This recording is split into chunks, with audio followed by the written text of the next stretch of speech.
So first of all, to think of it like this mentor-mentee relationship, how do I use this for my career growth? One typically mentorship, you feel like, okay, I'm gonna help this person to bring up. I'm gonna feel good about it. I'm gonna feel fulfilled because I've changed somebody's life. That's there. That definitely is gonna happen. But see that if you can also give focus on how I'm gonna utilize this time. I'm putting my time. I'm putting my effort into bringing this up and doing making this mentee bringing up. So how is going to benefit me as a career? So if you focus on that, and that's what my focus will be for today's this thing. And then I'll give some more tips also. So that if you put this approach, then you will see things in a little different angle. So the first thing is right. So the thing is the mindset. It's about I'm gonna give this gift of mentoring, and I'm gonna feel satisfied, but at the same time, I'm gonna be relentlessly make sure that I do get a credit for what I'm doing, and it's get highlighted. It goes on my performance review. People talk about it, and people showcase about it, and especially on the top of that, that person makes a point to talk about you because you have to get returns of your investment of your time. So how to do that, to have that focus? This is not a, first of all, have that mindset. This is not a charity. When you say charity, they say like give your donation and forget about it, right? So it's not a charity. It's, think of Birla Temple. We talked about it last time.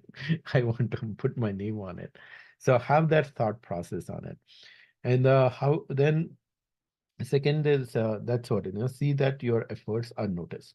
And how do you do that? Um, One thing, you can start by helping, and you can see something that I implement in this program, right?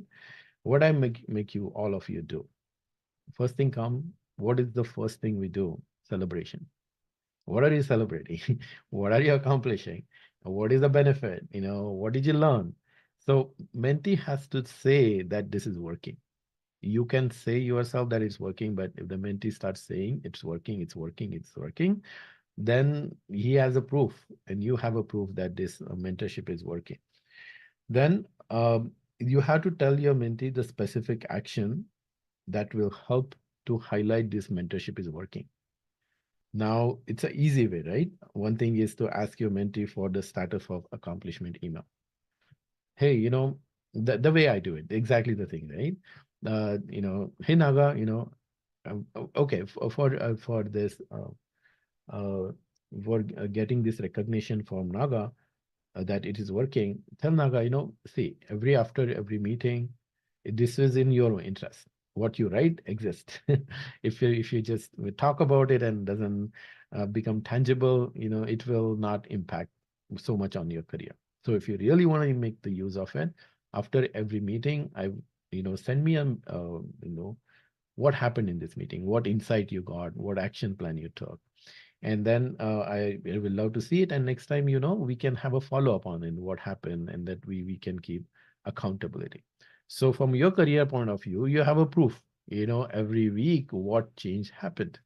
So if you have to tell your boss, what happened, how did this person become director, look at evidence, for 12 months I've been working with her, and every time she writes such a big email thinking thank you and this and that and that.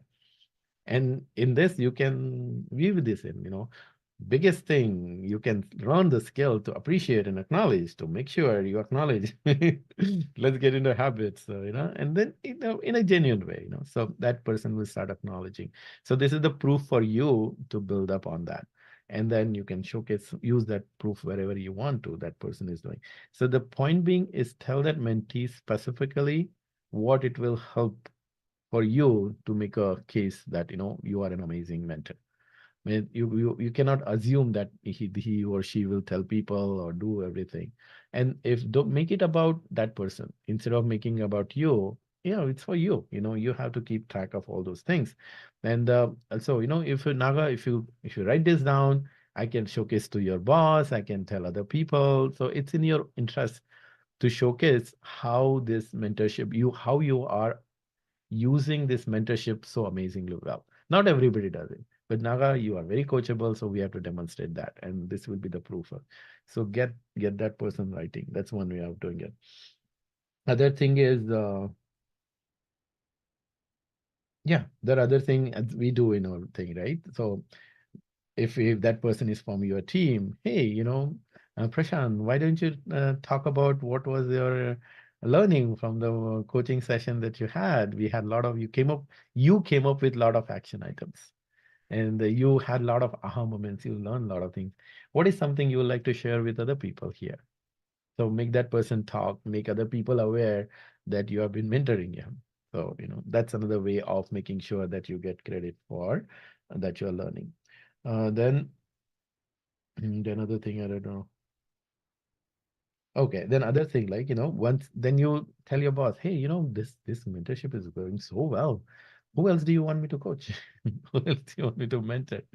And so that way, your boss will start seeing you as you are such an amazing mentor, and that is very critical for your career growth, as you are already leading team and you will be getting more people, and that's where we talked about, right? As in next year, you have to demonstrate that you can uplift people, you can make more productive, you can you can make them motivated, inspired, put fire in their belly so that run. So you can demonstrate, oh, when I talk to people, they just start working very nicely. So whatever you did, you can highlight.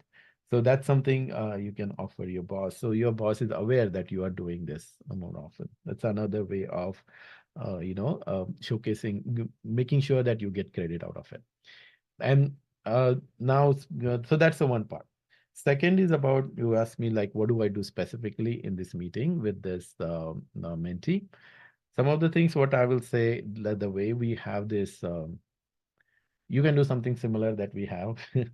The success definition document, you can make that person write about it. It opens up that one thing to do. But before that, I would say set a tone, become that authoritative figure in this thing, that you are someone who kind of a doctor frame. I'm a doctor, and you are. And to say that, you have to, so you're going to give this person advice. You're going to give this person, you're going to tell this person that you suck. You're going to tell this person you are dead wrong here. So unless you establish your strong authority here, that person may not accept it, or it will be hard for that person to take it. So it's your responsibility to establish that authority in that person's mind. And how you do that authority, one is, of course, hierarchy, this one thing. But even if the hierarchy may not help, if you're, say, two level up, even CEO comes and say, Asmita, your hairs are black, they should be brown. You wouldn't listen, whatever it is. It's your opinion. But if you say that, oh, Prashant, my coaching has been amazingly powerful for people. I can give you two examples. This X person, I mentor and coach. Now this person is director. I mentor this person is there. So what I'm gonna tell you, take it with this confidence that what the things I tell you work. And not only does it work for them, it has worked for me, and that's why I'm where I am. Right? So this is coming from experience. This is coming from the proof that it works. Why you had to do that? Because then it becomes easy for that person. Oh, okay, whatever Asmita say, it has worked. So you have to give that certainty to that person that what you're telling, you should just follow it. Don't argue too much.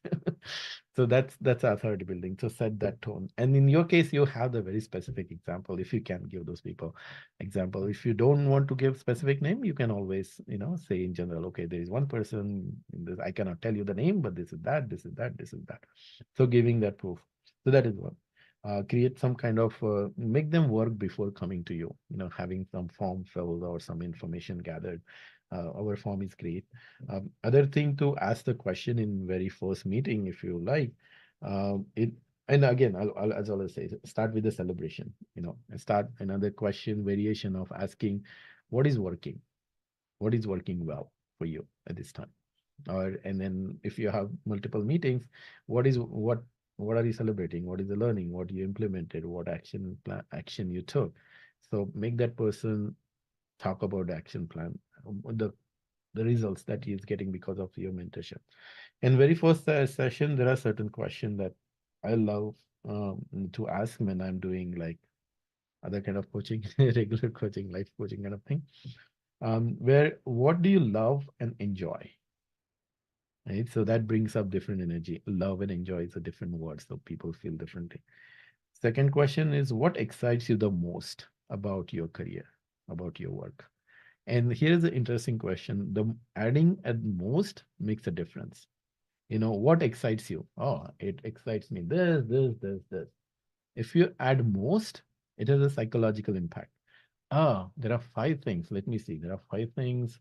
Is this the biggest one? Is this the biggest one? Is this the biggest one? So mind has to cycle through those all the most things. And that does a certain kind of magic on it. And then we always love to talk about the topmost thing, right? So what excites you the most? Other interesting question to ask, what is your favorite part of your work? And this is very different than what you enjoy.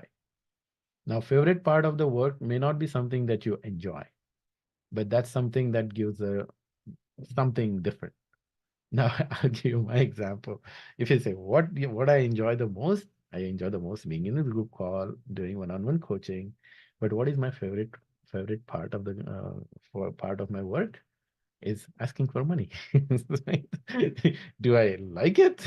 No. But it's my favorite part of it. So there is a difference. So there is a different answers to it. So that can bring up something interesting. Other than flip side of it, what is hard for you? And other is and hard could be something that, oh, it's hard for me, but I do it anyway, kind of thing. And there are certain things people really hate. What is something that you really hate in your job? The hate is a strong word, but that can bring up and ask this person, oh, this is all confidential, it stays with me. But if you open up, think of me like a doctor, you open up, then I can help you more. And what you hate. Other thing is, what are you most afraid of? So if you just ask this question and let that person talk, you will reveal so much about that person very quickly.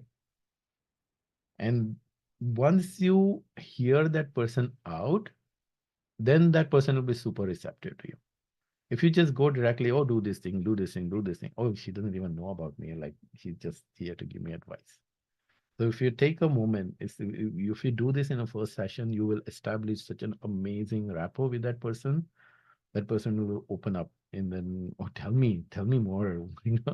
So what should I do? What should I do? So that person will be very much open and eager to be receptive on all those things. And why you should do it, all this, why you should put a really, really big effort on this mentoring and coaching skill. First thing, it's the basic requirement as a leader. Now, again, I'll bring Ronnie in this case. She has like 12 people reporting, right? So every month she has to do 24 coaching sessions, 30 minutes each. And then she said, like, I don't do 24 one-on-one coaching sessions. It's like, you are doing way more coaching sessions on it. That's where the idea came up to me and Allison that we should have a usually program to have the managerial coaching or coaching in workplace kind of thing. Uh, so this is a big requirement, and this is very actually, must skill how you coach people. Gone are those days when you can put a hunter and boss this, so it will happen. It doesn't happen anymore. So how you empower people, how you coach people is a different skill. So it's a basic requirement. So you are getting this opportunity, so get excited about it. Second thing is like, as you talk about, this is super critical for offloading the work and the delegation of the work. This is the most beautiful and most empowering way of delegating.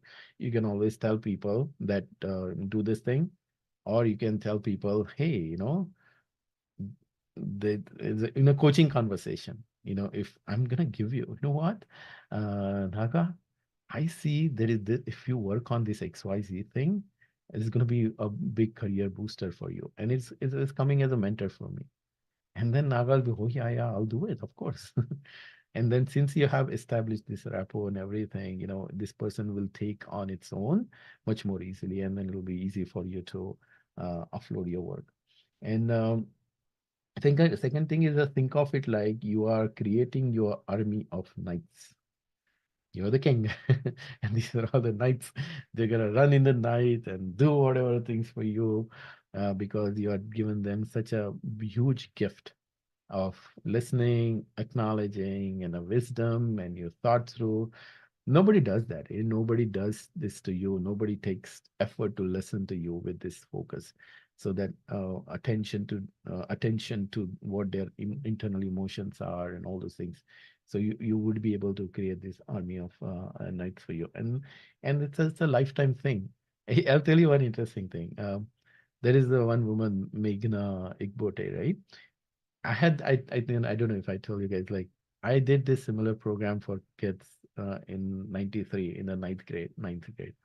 And she texted me on LinkedIn, Ravi, you might not remember, but I was in a program and I see now your post and you're so amazing. I still remember the transformation that you created, and I talked with you, and then I talked with her and everything. But the point being is, if you do this to people, they will remember you for a lifetime, and they may go somewhere else, and you can always reach out to this person, and it'll be so easy to whatever you need for that person, that person will be inducted to you. For example, for me, if I call Naga, oh, this is there, can you help me with that? Obviously, it's very likely that she will help me with this. So that's something that you are creating. You're creating way more stronger bond. Now, the person who became director, right?